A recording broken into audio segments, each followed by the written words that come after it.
And speaking of Kamala Harris, today our Verify team is taking a closer look at a campaign commercial that focuses on the VP. Our team has been fact-checking the political ads you're seeing right here on TV and on social media. And this one in particular, we've gotten dozens of emails about.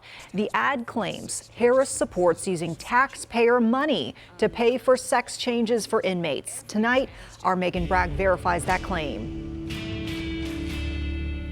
We wanted to start out by saying there are two different ads about this topic that are currently running on air. Today, we are only looking at the one that focuses on her beliefs during her presidential campaigns, not her time as Attorney General in California. Kamala supports taxpayer-funded sex changes for prisoners. This ad is paid for by Donald Trump's campaign. So does Kamala Harris support taxpayer-funded gender transition surgeries for prison inmates in the United States? Let's verify. To get the facts, we went to a questionnaire by the ACLU, Kamala Harris's 2024 presidential campaign platform, and the Federal Bureau of Prisons. This claim stems from 2019 when Harris originally ran for president. At the time, she voiced her support for funding transition-related care, including surgery for transgender prison inmates. In 2019, she also filled out this candidate questionnaire from the ACLU. One of the questions asked if, as president, she would use executive authority to ensure transgender people who rely on the state for medical care, including those in prison, would have access to comprehensive treatment associated with gender transition, including all necessary surgical care. As you can see, Harris answered yes. In the U.S., there are more than 2,230 transgender people incarcerated in federal prisons and nearly 5,000 transgender people incarcerated in state prisons. Today, Harris's 2024 presidential platform does not mention gender transition surgeries for prisoners or transgender people at all. It does, however, say she will fight to pass the Equality Act to protect LGBTQA plus Americans in healthcare, housing, education, and more into law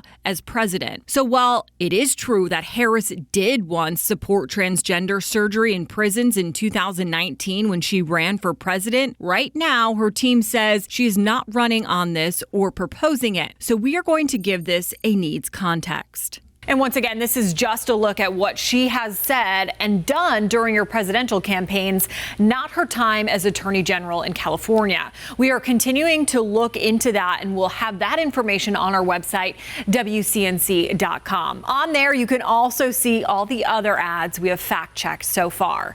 With your Verify, I'm Megan Bragg.